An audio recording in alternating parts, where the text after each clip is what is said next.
Cara presidenta, deputada doutora Silvana, que nesse momento preside a sessão, caro deputado Leonardo Araújo, imprensa presente, povo do Ceará. Eu estava indo à audiência no Palácio da Abolição, mas ao ouvir no rádio o pronunciamento do deputado Carlos Matos, eu me senti na obrigação de retornar à casa para, de maneira cortês e mais sincera,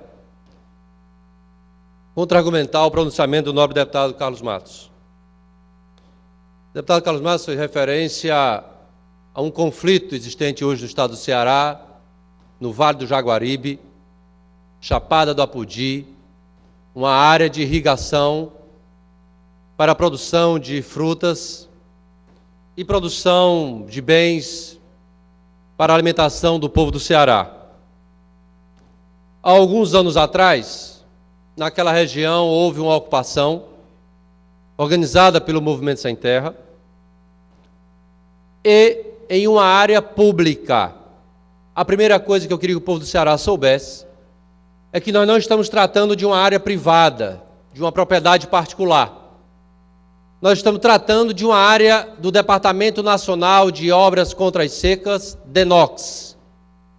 Portanto, uma terra do povo brasileiro. Dessa maneira, nós estamos dizendo quem deve ser beneficiário de uma área pública que tem uma grande vantagem, tem água. Quando nós estamos em campanha, conversando com as pessoas, muitos de nós que acompanham a parte da agricultura, diz que um dos grandes desafios nossos, nós temos dois grandes desafios. Primeiro é aproximar o produtor do consumidor, é tirar o intermediário do meio. O segundo desafio é ter produtos saudáveis, é diminuir o uso de agrotóxico na produção de alimentos para aqueles que moram nas cidades poder ter a segurança que vão comer um alimento saudável e não veneno. Pois bem, cerca de 300 famílias ocuparam a área no Vale do Jaguaribe e realizaram a negociação com o DENOX. Eu tenho aqui, doutora Silvana, uma portaria interministerial de 1º de março de 2015, portaria número 1. Essa portaria cria um grupo de trabalho do Ministério da Integração Nacional, ao qual o DENOX é vinculado, e o Ministério do Desenvolvimento Agrário, para, em 1.700 hectares, no Vale do Jaguaribe, onde essas famílias estão acampadas há mais de 1 ano e meio, por acordo com o DENOX, lá estão e produzem em mais de 300 hectares, sem usar agrotóxico. Estão lá, após uma negociação com o Departamento Nacional de Obras contra as Secas, numa área pública, para nela viver e produzir. Aqui, às vezes a gente, por algum preconceito, fala assim, porque o MST ocupou a área. Lembre que tem 300 famílias. São famílias que estão procurando um ambiente para morar, trabalhar, criar seus filhos com dignidade do seu trabalho e querem produzir bem, querem ter uma terra boa, com água para nela produzir. E o que o MST faz é buscar orientar essas famílias para que se organizem, para que no futuro organizem uma cooperativa, para ganhar essas famílias na ideia de que produzam sem agrotóxico. É isso que o MST faz na área. E há, de fato, uma ordem judicial para despejar essas famílias através de uma decisão da Justiça Federal de Limoeiro do Norte. O deputado Carlos Matos não tem a obrigação de sabê-lo porque não é advogado, mas não é a Polícia Estadual que cumpre ordem da Justiça Federal. Quem cumpre ordens de ocupação por ordem da Justiça Federal é a Polícia Federal. A Polícia Militar, ela cumpre ordem de despejo quando a decisão é da Justiça Estadual. O que acontece é que a Justiça Federal determina, a Polícia Federal, talvez pelo limite de contingente policial, solicita apoio à Polícia Militar. E é claro que o governo do Estado é sensível, porque conhece a situação da área. Lá essas famílias têm casa construída, onde elas vivem. O que está se propondo com a ordem judicial, se ela for cumprida como está, é que se tire as famílias, derrubem suas casas, destrua 300 hectares de plantação, e essas famílias vão fazer o quê e viver de quê? E para quem? Para quem? Porque é mesmo que querem tirar 300 famílias que produzem e construíram suas casas para agradar grandes empresários que produzem fruta. Ou seja, a fruticultura para alguns é muito importante, desde que não seja o produtor dela que seja o dono da terra. Ele tem que ser trabalhador de carteira assinada. Ele não pode ser dono do negócio. Se ele for dono do negócio, tire ele. Vamos dar um jeito de fazer uma licitação, porque vai ganhar a licitação quem tem dinheiro e não quem tem coragem de trabalhar para nela produzir e construir a dignidade da sua família. O que aqui nós estamos propondo? Que se contemple essas famílias em uma regulamentação. Nesse grupo de trabalho do DENOX, do Ministério da Integração com o INCRA, o que é que foi proposto? Que o INCRA cadastre as famílias, selecione as famílias que queiram trabalhar, nela produzir. E é isso que o MST propôs. Mas foi dito outra coisa aqui. Foi dito que no projeto de São José, o MST ficou com 50 milhões de reais. Não foi o MST. Mas o que mais assusta, deputada Silvana, é que este recurso foi votado nessa casa. Há uma lei complementar no Ceará que obriga que todo convênio com entidade privada passe anteriormente pela Assembleia Legislativa do Estado do Ceará.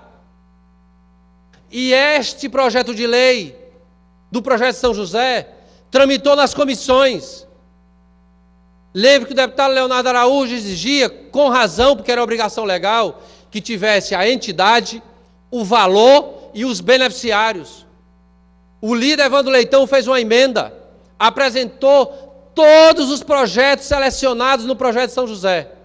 E para aqueles que nos acompanham, talvez não tenham obrigação de saber, o projeto de São José, deputada Silvana, é feito um edital. As associações de pequenos agricultores apresentam projetos produtivos. É contratada a equipe técnica para elaborar os projetos produtivos. Para quê? Porque nesse estado tem uma situação que é assim. Eu tenho um pequeno produtor, ele tem 10 cabras, um outro tem 20 ovelhas. Mas eles nunca são donos, nunca. Eles produzem a ovelha, eles produzem a cabra, mas eles nunca são donos do matadouro, eles nunca são donos do frigorífico. É sempre um grande que é dono do frigorífico e impõe o preço que quer ao pequeno produtor. E a carne chega à mesa do consumidor mais cara. O que é que o São José está propondo? Que os pequenos agricultores sejam donos do frigorífico. Que eles tenham um frigorífico. E eles possam levar para o seu frigorífico e possam oferecer às regiões mais próximas, às cidades próximas e à Fortaleza, tragam para cá uma carne mais barata e de qualidade. Aí alguém reclama, não, porque o São José está propondo um frigorífico de 6 milhões e meio. Eu nem sei se é 6 milhões e meio, confesso que ainda não conferi. Mas é correto que o Estado ajude o pequeno agricultor. E esse frigorífico vai ter animais de assentamento do MST, de assentamento que é próximo politicamente do sindicato, de agricultor que não é ligado a organização nenhuma. O que é correto é poder apoiar o pequeno produtor. Assim como nós temos, vou dar um exemplo, nós temos em Salitre 16 casas de farinha mecanizadas. Sabe o que é que os pequenos produtores querem lá? Uma empacotadora, que custa 150 mil reais, para que os pequenos produtores de farinha de Salitre tenham a condição deles empacotar a sua farinha e venderem no comércio. Mas eles não têm isso hoje. Quem tem? O grande. O pequeno não tem. O que é que o projeto de São José fez com os 90 milhões? O projeto de São José está viabilizando os negócios dos pequenos, para que os pequenos possam, o que nós chamamos na economia, agregar valor ao seu produto, para que ele não fique na mão do comerciante. E aí, nós temos uma situação, eu estou aqui com a lei 15.997, estou aqui com a votação do plenário, foi por unanimidade. E eu quero dizer que eu tenho orgulho de ter votado nesse projeto de lei, a doutora Silvana, o deputado Leonardo, porque nós autorizamos o governo a dizer para o pequeno agricultor que o produto que ele tem, ele vai poder, se for o caso, industrializar, ele vai poder empacotar. E eu quero que tenha muito mais, porque aqui atendeu parte dos produtores, dos pequenos produtores. Nós precisamos ter muito mais apoio à agricultura familiar, mas nós temos, às vezes, um problema de preconceito. Eu tenho um assentamento de reforma agrária. Esse assentamento tem 100 famílias. Essas famílias se dizem do MST. Ah, não, então não pode. Ah, não, então não pode ter recurso. Mas eles produzem a castanha de caju. Eles querem ter a máquina para beneficiar a castanha de caju. Eles querem fazer o suco do caju para vender na garrafa. Eles não querem vender o caju barato para uma empresa. Eles querem produzir eles mesmos o suco do caju para vender no comércio. É disso que nós estamos falando. Mas se é porque é do MST, então não pode. Isso é um mero preconceito ideológico. As famílias que estão lá no interior têm o direito do governo ajudá-los a produzir. É gente que está trabalhando, que já produz, só quer uma ajuda para poder trabalhar. E é essa mesma situação que se coloca na Chapada da Pudi. As famílias estão lá morando, as famílias estão lá produzindo, e alguém, num gabinete de ar-condicionado, que pode ganhar 15 mil, 20 mil, 30 mil, pode pegar com uma caneta e dizer: despeja as 300 famílias. Não me interessa onde elas vão morar. Não me interessa se as famílias vão passar fome, porque a produção que está lá para ela colher vai ser destruída por um trator. É fácil. Mas se coloque no lugar de uma família que foi lá um dia, que quer construir sua família com dignidade do trabalho, vem a uma audiência em Fortaleza, senta com o diretor do DENOX. O diretor do DENOX diz: nós fizemos um grupo de trabalho com o INCRA, nós vamos aceitar vocês aqui na área. Essa família volta lá para o local na Chapada da Pudi, começa a plantar, faz uma casa, mora nessa casa. Alguém agora acha que no ar-condicionado pode dizer, ou num plenário da Assembleia com ar-condicionado, pode dizer: tire as famílias, despeja as famílias. E como é que elas vão viver? Problema delas, não é problema nosso. Não é problema nosso. O mínimo de sensibilidade que nós devemos ter nessa casa é dizer ao juiz federal que possa ter tranquilidade para encontrar uma saída pacífica, porque nós não estamos falando de uma propriedade privada, nós estamos falando de uma terra que é do governo federal. E foi dito que o canal está obstruído para irrigação. Não procede a informação. O canal não está obstruído. Mas tem mais um detalhe. Aonde essas famílias hoje produzem, a água que vem descendo no rio, só tem uma empresa após as famílias onde elas estão localizadas. Todas as outras empresas produzem antes de onde as famílias estão produzindo e vivendo hoje. Portanto, também não procede que eles estão prejudicando nenhuma produção. Se não tem água, peçamos a Deus que chova mais para ter água para o nosso povo produzir. Mas não é por causa dessas famílias. Portanto, quero dizer que a informação que tivemos, que é do juiz federal, que nesse momento tem sensibilidade.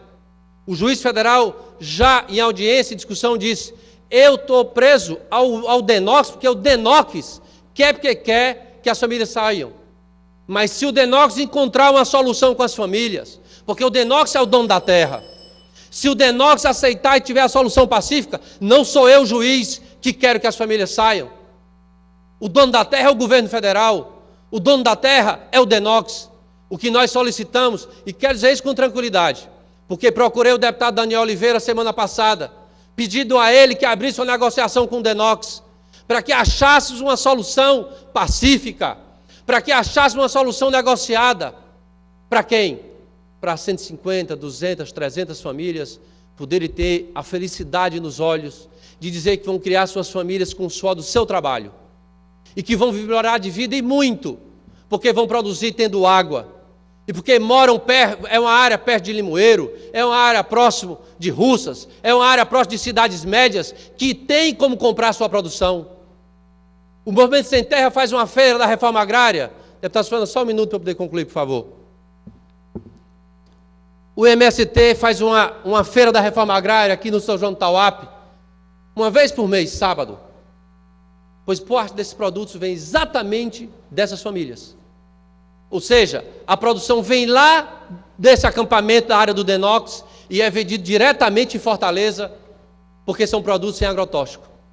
Pois são essas famílias que serão prejudicadas, se for cumprido o que se quer, a ferro e fogo, para agradar a não sei quem. Não tem proprietário de terra, dono dessa terra, porque o dono da terra é o Denox. Portanto, eu queria pedir sensibilidade ao Denox, sensibilidade àqueles que são deputados estaduais, federais, para que a gente possa encontrar a solução de 1.700 hectares de uma área que tem mais de 10 mil. Os grandes produtores de fruta do Ceará têm mais de 10 mil hectares. Os trabalhadores rurais estão pedindo 1.700 para eles produzirem na área e eles venderem o produto nas cidades. É isso que nós estamos tratando. Famílias simples, no cabo da enxada, que querem ter o direito de produzir de maneira mecanizada, de produzir para as famílias das cidades e para construir a vida das suas famílias com alegria e com o suor do seu trabalho. É disso que nós tratamos. O mais, penso eu, é preconceito, desinformação. Mas eu tenho segurança, doutora Silvana, como Vossa Excelência tem na fé em Deus, de que há de iluminar para que aqueles que hoje têm um preconceito possam se inspirar no dom, no bispo da região, na CNBB, que solicitou sensibilidade às autoridades desse Estado, às autoridades federais, para que com paz, com serenidade, garantamos a essas famílias o direito de viver do seu trabalho. Era isso, muito obrigado pela compreensão, Vossa Excelência, pelo tempo.